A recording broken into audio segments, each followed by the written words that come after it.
Actually में मैंने देखा कि 3 दिन से लगातार गांव के मुखिया, पंचायत का मुखिया और पंचायत का सचिव अनशन पे बैठा है और उधर प्रदेश की कांग्रेस सरकार महंगाई के ऊपर शिविर लगवा रही है और शिविरों में लंबी लंबी इनके प्रमाण पत्र दिए जा रहे हैं। और मैं तो ये सोच रहा हूँ कि 3 दिन से जो शिविर चले, पंचायत का मुखिया यहाँ बैठा है, पंचायत का सचिव यहाँ बैठा है, पूरा रिकॉर्ड इनके पास है, तो कौन सी शिविर में ये कोई काम हो रहा है?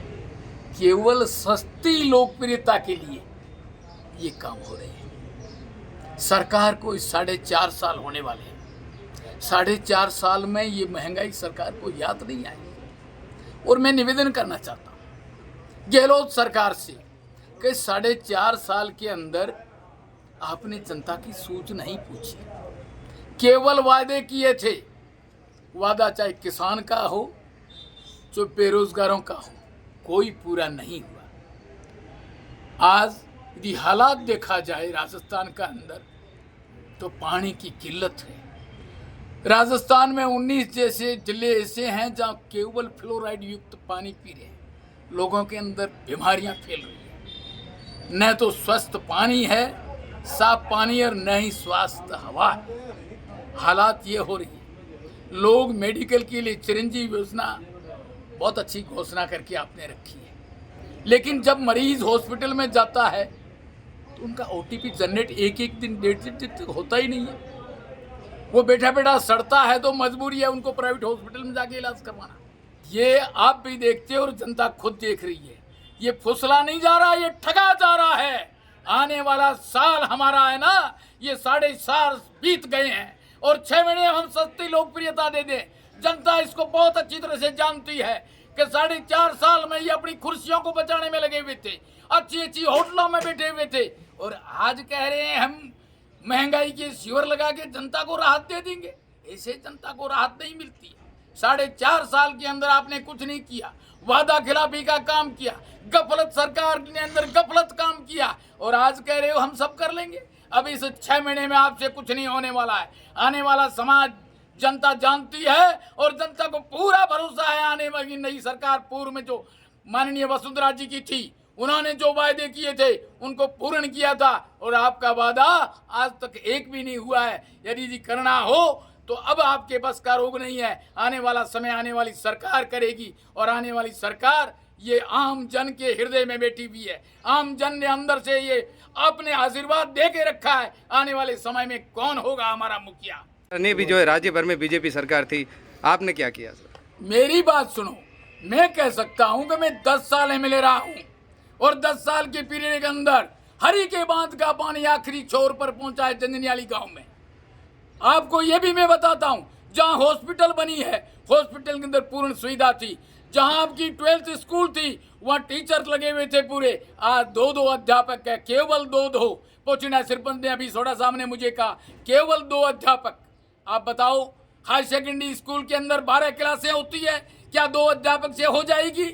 कभी भी नहीं, मुमकिन नहीं हो सकता है। ये काम करना है तो सच्चाई के साथ करना चाहिए, और सच्चाई आम जन तक लेनी चाहिए, और सच्चाई के साथ आम जन का दिल जीतना चाहिए। ये दिल हमने जीता था, हमारा काम यही था। हिंदुस्तान की संविधान के अंदर 3 इकाइयाँ हैं। सबसे छोटी इकाई ग्राम पंचायत है। ग्राम पंचायत का मुखिया आज अनशन पे बैठा है, उधर आपकी महंगाई शिविर लगी हुई है। क्या आप समझते हो वो काम सही होगा? उनको पूरा इन्फॉर्मेशन मिलेगा? सरपंच तो ये कह रहे हैं 2022 का जो जनता का पैसा है, मजदूरी की है लोगों का, उनका भुगतान नहीं हो रहा है। वो दाने दाने के लिए तरस रहे हैं, और इधर से सरकार के मुखिया और सरकार कह रही है कि मैं शिविर खोल के प्रमाण पत्र दे रहे हैं। अरे प्रमाण पत्र ऑलरेडी आपके पास है, बीपीएल का रिकॉर्ड आपके पास है, पेंशन वालों का रिकॉर्ड आपके पास है, और बिजली कंपनियों के पास भी पूरा रिकॉर्ड है कि कौन किस हालात में बीपीएल, उनके पास रिकॉर्ड है। आप उनको डायरेक्ट कर लो ना। ये शिविर लगाने में ये हमेशा चाहिए कि यदि आपको शिविर लगाना है तो पंचायत का मुखिया वहाँ होना चाहिए, पंचायत का सचिव वहाँ होना चाहिए, ताकि पूरा रिकॉर्ड बताए और बाकायदा उनकी मांग को देखा जाए। जनता मांग रही है, शिविर के अंदर टेंट खाली है, जनता धूम में बैठी कह रहे हमारा 2022 का पेमेंट पहले दो। जरा आपके खजाने में पैसा नहीं है तो आप केवल घोषणा कर रहे हो। हॉस्पिटलों की आपने घोषणा करी, कमरा नहीं बना है, डॉक्टर नहीं है, आपके पास नर्स नहीं है, स्वास्थ्य संबंधी उपकरण आपके पास नहीं है, जनरेट करने वाले आपके पास ऑपरेटर नहीं है। भारतीय जनता पार्टी में ज़्यादा उम्मीदवार की आप बात कर रहे हैं और कांग्रेस के अंदर तो केवल एक ही उम्मीदवार है। इट मीन्स आपको क्या लगता है? इट मीन्स यही लगता है कि आने वाली सरकार भारतीय जनता पार्टी की होगी, क्योंकि हर आदमी विश्वास रखता है कि भारतीय जनता पार्टी की टिकट मिल जाएगी तो विजय अवश्य होंगे। और आने वाला समय भारतीय जनता पार्टी का प्रदेश के अंदर है। अब जहां सवाल रहा कि कौन उम्मीदवार होगा, ये तो हाईकमान करेगा, जनता जैसलमेर की करेगी। जिसको चाहेगा वो ऑटोमेटिक जनता के हृदय में है और वो हृदय से बाहर जल्दी समय में आ जाएगा। युवा बीजेपी नहीं टूटेगी, बीजेपी जनता ढूंढेगी, वो ढूंढेगी। बीजेपी जनता पे फैसला करती है। लोकतंत्र का नियम क्या है? जनता का फैसला, जनता जो निर्णय लेगी, राइट। उम्मीदवारी जताऊंगा और जो भी उम्मीदवार जताते हैं मैं उनको भी शुभकामनाएं देते हैं। ये लोकतंत्र है, हर इंसान को, हर उम्मीदवार को अपनी उम्मीदवारी जताने का हक है। लोकतंत्र कहीं आपकी पार्टी में कोई बागी उम्मीदवार खड़ा हो गया तो ये बागी नहीं हो सकता। बागी होता तो आज हिंदुस्तान के शिखर पर बीजेपी 10 साल से राज कर रही है और सबसे ज्यादा स्टेट के अंदर बीजेपी का राज है। मान सिंह साहब, आज आने वाले समय में हम निष्कलंक कर देंगे कांग्रेस सरकार को। मुक्त हो जाएगी कांग्रेस, केवल बीजेपी रहेगी। चाहे वो दिल्ली के अंदर रहे, चाहे राजस्थान के अंदर रहे, चाहे दूसरे स्टेट के अंदर रहे, केवल बीजेपी। विजन 2023 जैसलमेर विधायक छोटू सिंह क्या कहेंगे?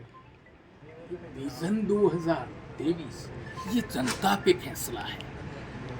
मेरे भाइयों पत्रकारों, ये आपका न्याय चलेगा, आने वाला समय करेगा। जनता जिसको आशीर्वाद देगी, हम शीश नवा के उनका आशीर्वाद स्वीकार करें।